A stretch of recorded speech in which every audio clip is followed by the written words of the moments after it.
baixo volume eu uso coisinha. Muito boa noite a todos. Boa noite a todos. 17 de maio de 2018, filosofando na TVR Sul. Continuando o tema transhumanismo que começamos semana passada.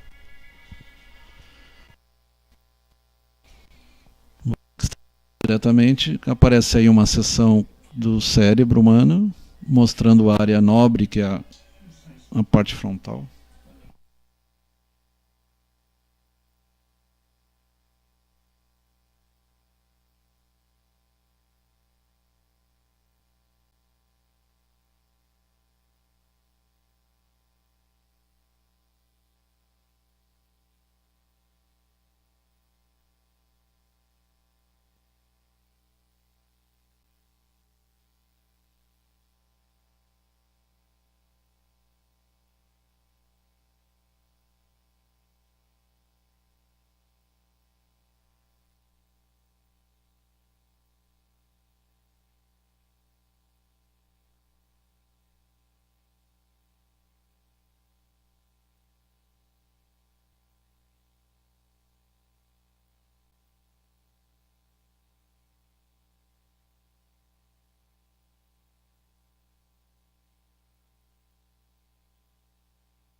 Repito, boa noite. Boa noite a todos.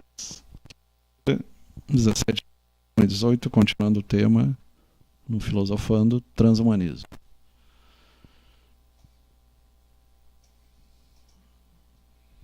No primeiro slide vemos a seção mostrando a parte do neocórtex, que é o córtex que nos torna humanos, a parte frontal, pré-frontal, e ali mostrando o direito e o esquerdo. Um indivíduo, por exemplo, um indivíduo zangado, ansioso, deprimido, tem o sistema de fuga, e no frontal esquerdo, um indivíduo contente, entusiasmado e radiante. Então, o sistema de abordagem. E isso está provado em lesões pré-frontal esquerdo, a pessoa tem já depressão.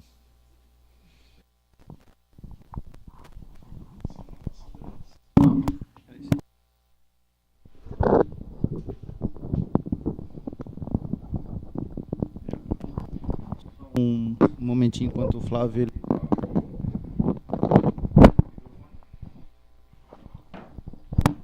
Alô, alô.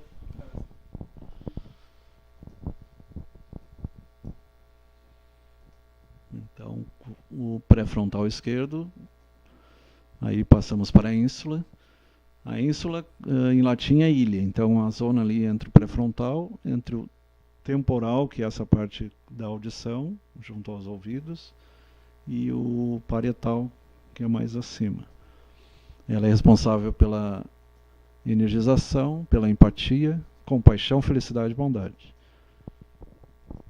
O que o Halley estava falando há pouco tempo atrás, a questão do chocolate, a feniletilamiina, a dopamina, a serotonina, então tem a ver com essa circuitaria cerebral. Abraço para Cauã Coelho, Renato Sacaron, Jefferson Vieira, Leila Maria Savares, Ana Paula Madeira, teus parentes tudo. Maria Osaldina, muito abraço, Maria Osaldina. Rodrigo Fernandes, Herbert Cardoso ou Camorra? Cardoso. Gilberto Madeira está ali do lado. Então, compaixão, felicidade e bondade. A ínsula, se existe algum lado do cérebro que tem a ver com a espiritualidade, é a região da ínsula. E é perto daquela região que acontecem os fenômenos de experiências extracorpóreas. Tem aquela história do capacete de Deus e aparelhos que levam a ter essas experiências extracorpóreas. Fica mais ou menos nessa região aí.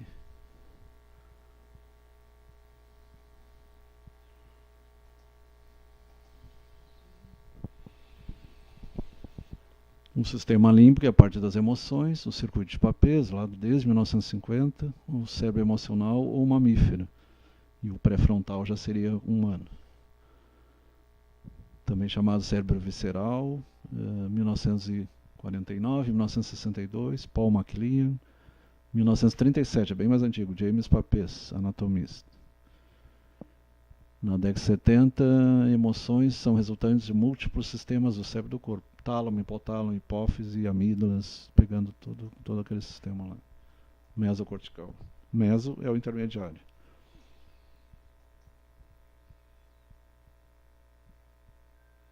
Você já foi.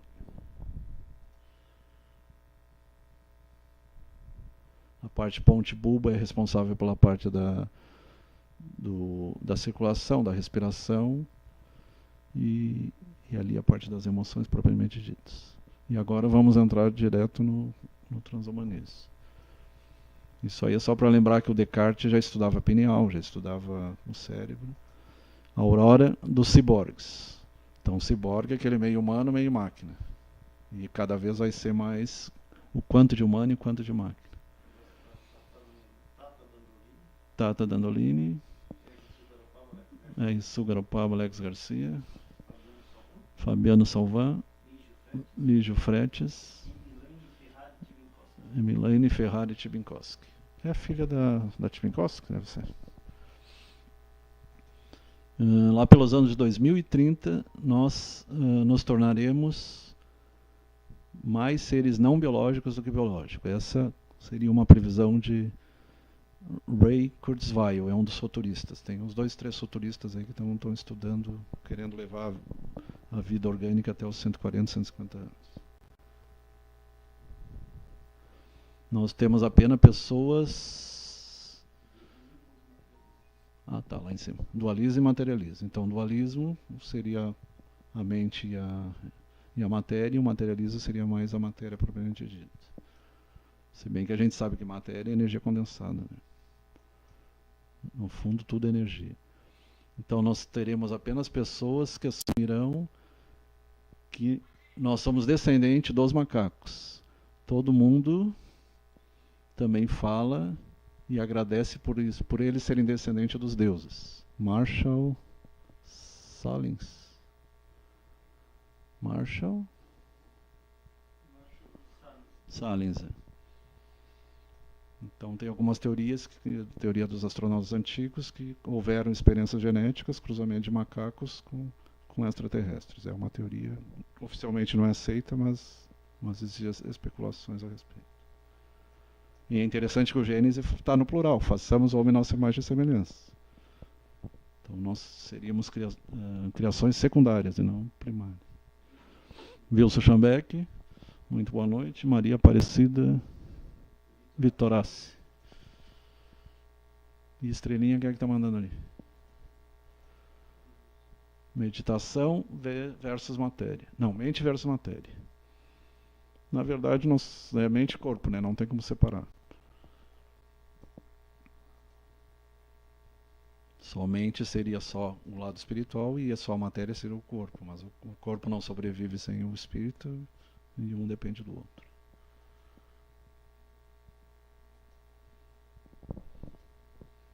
Lembramos da Trindade Universal, Deus, Espírito e Matéria. É a Trindade Universal. Alguns pesquisadores antigos, Zaratustra ou Zoroastro, na Pérsia, esse trouxe o dualismo, né? Porque ele falava Deus do bem, Deus do mal. Ele foi, junto com o Maniqueu, foi responsável para... O lado da esquerda lá. O do meio é Aristóteles, né? E o outro é o Platão, se não me engano. E ali estão os dois juntos, né? Ali estão os dois juntos.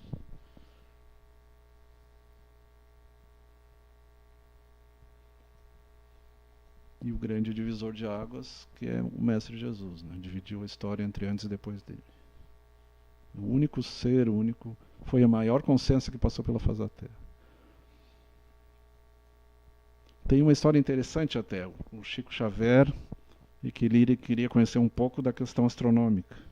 E aí, em desdobramento à noite, o Emmanuel levou ele começou a ver Uberaba de cima, Minas Gerais, o Brasil lá embaixo, e ele ficando cada vez mais estonteante. Daqui a pouco a Terra começou a desaparecer, Júpiter, Saturno. Quando eles saíram fora do sistema solar, começaram a ver a Via Láctea.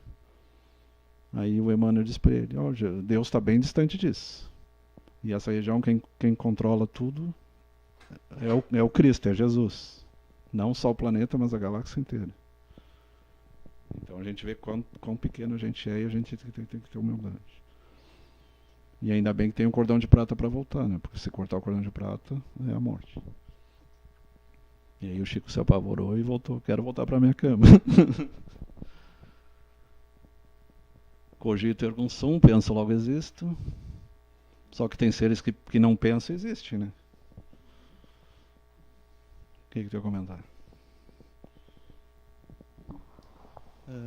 Esse pensamento de Descartes, ele embora ele seja utilizado hoje em dia basicamente para se referir ao ser humano, ele realmente estava se referindo, conhecendo ele por ideologia, é provável que ele estava querendo dizer que o ser humano é o único ser que tem alguma relevância, porque o Descartes, ele sempre partiu do princípio de que tudo que surgiu depois só serviu para servir o homem. Então, ali eles não aceitavam que o animal tinha alma, né? Isso. E o Descartes era um desses. Ele achava que ele acreditava que os animais eles não tinham uma utilidade para o mundo além de servir única e exclusivamente o homem. Então ele não considerava muito os animais. Só que uma visão errada, é claro, né? Depois teve Schopenhauer, que ele defendia, né? Ele falava que uma pessoa que ela é capaz de fazer uma crueldade com o animal não pode ser considerada uma pessoa boa. O Schopenhauer, ele era o filósofo da solidão, né? Ele tinha o único companheiro que ele tinha era um cachorro. Então ele gostava muito. E também teve um filósofo que na época ele não sei se foi na época, foi depois, eu acho. Depois que o Descartes fez as alegações de que os animais eles só serviam só existiam para servir o homem. Posteriormente veio o Voltaire e ele falou que uma pessoa que tem esse tipo de pensamento é uma pessoa idiota. Então ele atacou diretamente o Descartes, falou que não tinha como concordar com esse tipo de pensamento. De fato, o Descartes ele teve várias contribuições, inclusive para a da matemática. Nossa área, o plano cartesiano que a gente usa para praticamente tudo, ele surgiu de Descartes. Por isso que o nome, plano cartesiano, Descartes. Só que ele tem algumas opiniões que eu não concordo, que esse caso, eu discordo disso, não acho que a única utilidade do animal é servir o homem. Eles faziam experiências com os animais vivos, né? Vivisecção cortava com um animal vivo. Sim, justamente. Depois a Sociedade Protetora dos Animais começou a... Inclusive estão sendo feitas pesquisas para ver formas de não usar mais ratos de laboratório. Até um tempo atrás, o que era feito? Pesquisas em olhos, quando eles queriam testar algum remédio para o olho, eles aplicavam... ou modelos matemáticos? Eles aplicavam diretamente no olho do rato. Quando eles até um tempo atrás, quando eles queriam testar algum remédio, algum veneno para olho. Só que agora não, o que eles fizeram? Agora eu li, parece que agora estão utilizando olho de boi morto. Porque a carcaça do boi, depois que ele é carne, é descartada, né? Também não concordo em usar o boi como animal de laboratório, mas como o boi em geral ele é utilizado para alimentação, geralmente as carcaças deles, quando eles vão para os abates, elas são E quanto tempo dura descartadas, um olho após a morte? O quê? Quanto tempo dura? Bom, informal, né? Conservando informal. Daí eu não sei te dizer. Informal. Eu sei que dura muito tempo. Eu já vi uma pessoa informal, eu já vi lá o corpo da pessoa conservado informal. Os egípcios matavam o boi ápice. E eu fiquei meio decepcionado com o tamanho do cérebro da pessoa quando eu vi. É um pouquinho maior que a... Não é muito grande como aparece nas figuras.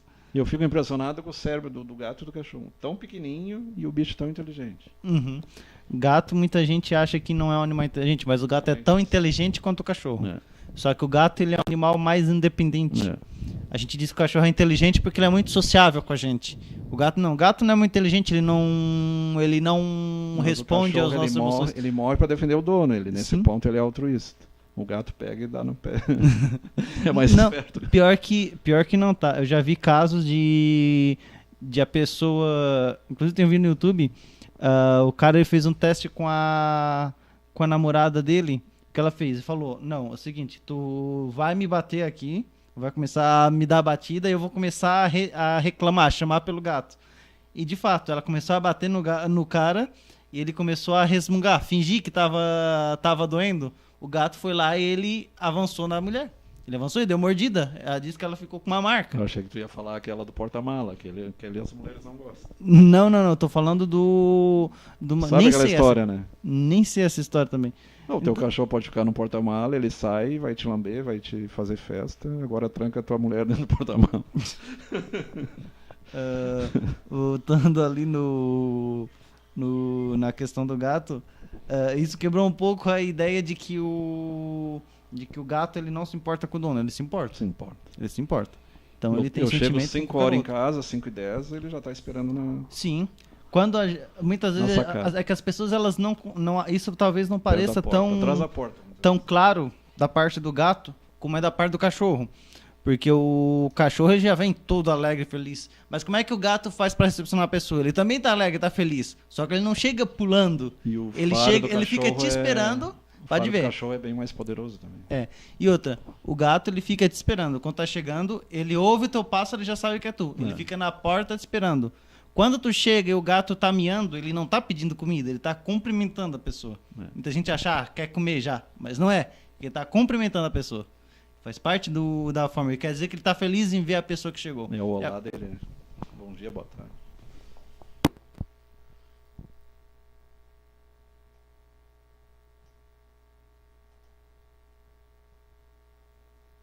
Infelizmente, essa ideia... Ele ficou conhecido por dividir a questão do materialismo. Né? Depois o Malebrante, Leibniz. Malebrante era discípulo de Leibniz. Hã?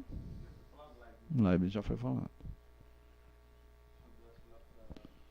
Maribel. Não, Marcel. Everson Policarpo, Maria Aparecida, já foi falado. Nessie Reco. Bruno Bruck. Fátia Bernardo. Realdinho Bortolin.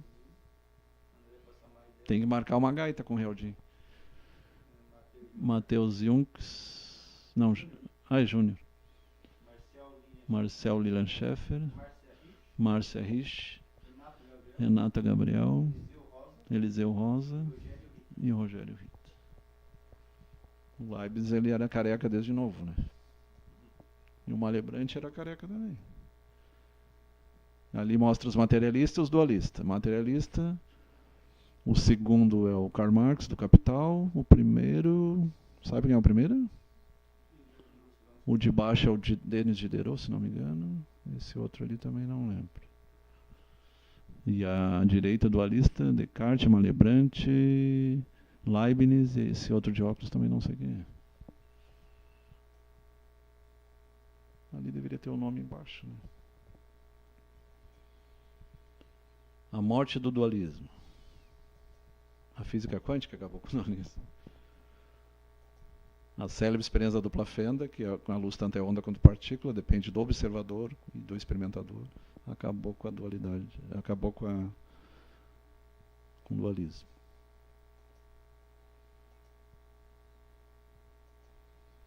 Que na verdade ele é os dois, né? Tanto onda quanto partícula. Entendendo seu corpo. Eu suponho que o corpo deve ser ajustado. Não, apenas um escravo da máquina. Não é slave ali? Tá, uma estátua da máquina feita na Terra. René Descartes. Ou uma máquina feita de terra, carbono, né? Nós somos carbono. Nós somos carbono, hidrogênio, oxigênio, nitrogênio e fósforo, entre outras coisas. A aurora do homem, aquela famosa cena do 2001, quando ele descobre num osso, num fêmur, ele faz um instrumento e aí começa a bater nos outros e gritar e começa a dominar. Aí o macho alfa, famoso. Mas aí é do 2001. Essa cena aí é 2001, uma cena no espaço. Herbert Marshall McLuhan.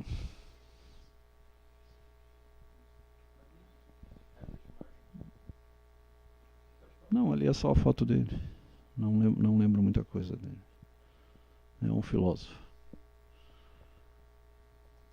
Herbert Marshall McLuhan, Edmonton, 21 de julho de 1911, Toronto, Canadá, 31 de dezembro de 1980. Foi destacado educador, intelectual, filósofo, teórico da comunicação canadense. Conhecido vislumbrar a internet quase 30 anos antes de ser inventado. O Tesla foi quase 100 anos antes. Famoso também por sua máxima de que o meio é mensagem e por ter cunhado o termo aldeia global. McLuhan foi pioneiro dos estudos culturais e estudo filosófico das transformações sociais, provocadas pela revolução tecnológica dos computadores e das telecomunicações. E um grande divulgador.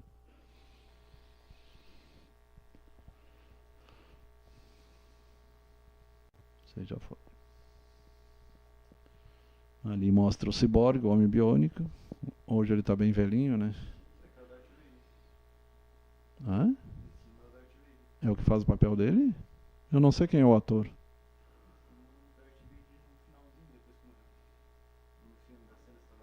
Ah, tá. O Homem de 6 milhões de dólares, o Robocop. Tem um estudo que eles estão fazendo, para quem assistiu o Minority Report, de como prevenir crimes, usando a precognição e usando a prevenção. E eu não sei se tu assistiu as aldeias na Inglaterra.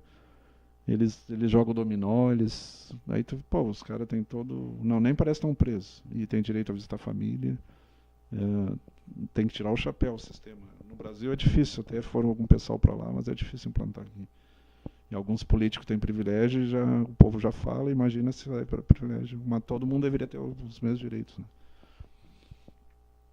E é interessante que um cara era assassino e ele entrevistado, ele disse, se tu é bem tratado, ele começou a mudar. Dificilmente ele não vai matar mais ninguém, mas pelo menos eles começam a mudar. O psicopata, ele engana até a máquina da mentira, né? Entrou mais alguém ali? Reginaldo, não. Jesse Sullivan é conhecido como o primeiro homem biônico do mundo. Então, tirando a televisão e o cinema, esse é o primeiro homem biônico do mundo. Os 2 protótipos de braço biônico foram desenvolvidos pelo Instituto de Reabilitação Chicago, Illinois. A próxima foto, se não me engano, é os 2 braços biônicos. Ali antes dos implantes. Eu não lembro como ele perdeu os braços. Provavelmente acidente, né? A maioria desses casos é acidente. E ali os 2 braços que ele tem vários equipamentos que ele usa. Começou lá com o Capitão Gancho, The Hook, depois foram aperfeiçoando. Ali uma mulher já com... Aí não é só a mão biônica que nós vimos semana passada, mas é o braço inteiro, o ombro. E ali um cara do exército, ali um general. Ali é o conjunto inteiro, braço, mão, antebraço. Um esquema do braço biônico, 2010, 8 anos, são coisas bem recentes. Capaz de segurar uma bola de golfe, né?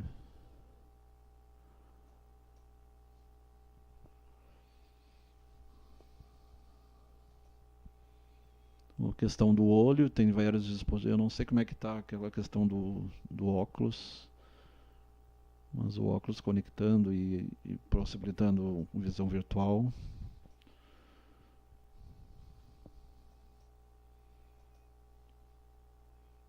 E para cegos, eu sei que o Stevie Wonder é um dos que está sendo cobaia para usar a retina. A parte do ouvido também melhor desenvolvido, a parte do implante coclear. Inclusive em Porto Alegre é feito. E ali vários sistemas de óculos conectados com o sistema. Aqueles sistemas computadores e os nervos. Eletrodos e envolve neurocirurgia, envolve a psicotrônica, a psicocibernética. Parece que eles já estão vendo claro escuro, ainda não cores, ainda não, mas claro escuro, que nem a maioria dos animais, eles veem claro escuro. Aquela história do vermelho do boi é mentira, porque ele não enxerga o vermelho. Pode ser verde, qualquer outra cor. Eles enxergam o preto. Parece que só o passarinho, o macaco, já consegue enxergar o colorido. A maioria dos animais é preto e branco. Agora tem aparentemente, os gatos eles não têm visão em preto e branco. Eles não enxergam determinadas cores porque elas... Eles enxergam no ultravioleta. Isso. Qual é os gatos, eles têm determinadas cores que eles não enxergam por questão de evolução. Porque o que o gato é? O gato é um animal caçador.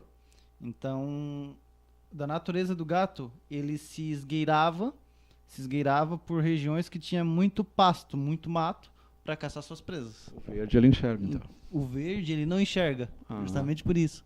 Por isso que ele consegue enxergar. Então essas cores que elas são geralmente cores do ambiente, que a gente distingue muito bem.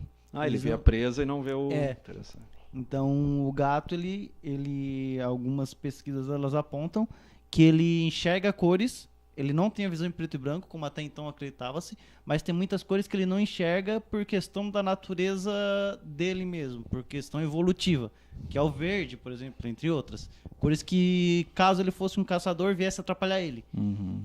Pelo mesmo motivo que os peixes abissais eles desenvolveram uma luzinha.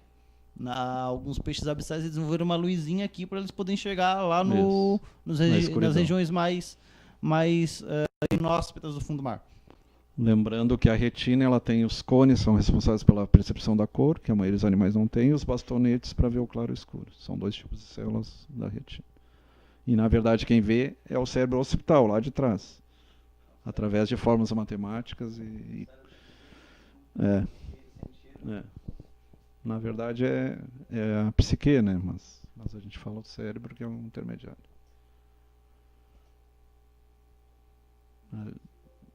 Ali ali mostra os humanoides primitivos. Então, alguns acreditam que foram feitos cruzamento de extraterrestres, embora cientificamente não é aceito, mas tem o Arquivo X, algumas séries, Teoria dos Astronautas Antigos, History Channel, que falam que houve experiências genéticas há 200 mil anos atrás, e já a partir de 3 milhões de anos atrás já teria experiências. Que teriam algumas coisas sugerem que seres mais evoluídos já tiveram na Terra muito antes do homem moderno. Tu já ouviu falar do horóscopo de... Não é horóscopo. É o calendário de Dendera. O calendário de Dendera no Egito chega a 15 a 20 mil anos. E se a humanidade, a partir da escrita, tem 6 mil anos, e da agricultura, como é que o calendário... Quem é que fez um calendário de 15 a 20 mil anos? Então tem muito questionamento. Tem a bateria que foi encontrada no Iraque, tem 3 mil anos. Então os caras já usaram eletricidade há 3 mil anos atrás. Lidervina. E a própria pirâmide do Egito, Baalbek, construções pelo mundo todo que sugerem que teve mais gente aí além do ser humano. E essa questão daí, o que será o futuro da humanidade, já que o nosso futuro é o passado de civilizações bem mais avançadas que nós.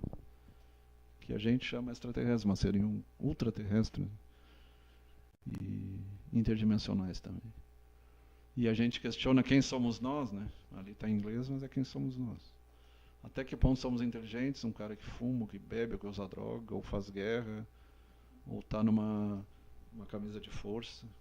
A questão da loucura também. O bicho não tem loucura, né? Ele pode ter agitação, pode ter estresse, mas não loucura. Loucura é exclusividade humana.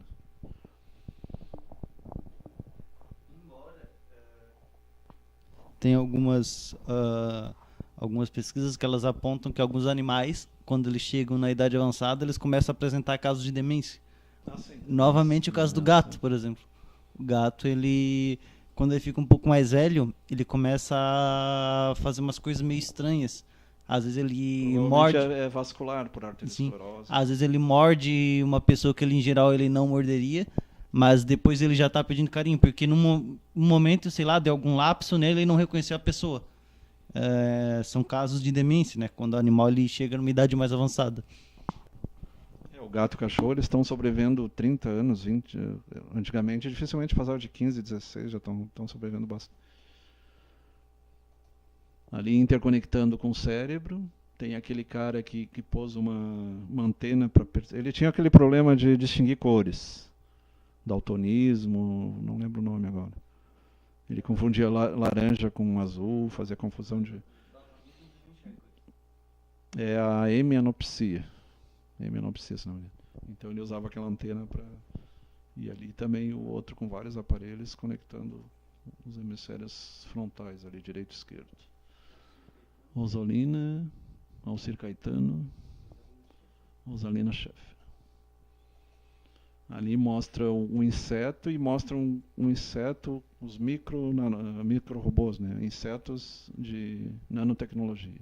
Está cada vez menor e a invenção é como a gente diz, ela é neutra, tu pode usar para o bem e para o mal. Tu pode usar para fazer médicos, para injetar na corrente sanguínea, para destruir células tumorais, por exemplo. Agora tem gente que pensa em usar esses insetos para causar uma trombose, um AVC, um derrame, para matar uma pessoa. Então a invenção é neutra. A pólvora foi feita para abrir túneis, mas pode matar. Então a invenção depende do uso que tu faz dela.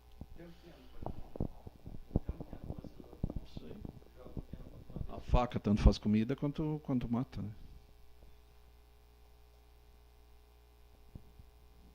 Isso aí está na revista Neuron.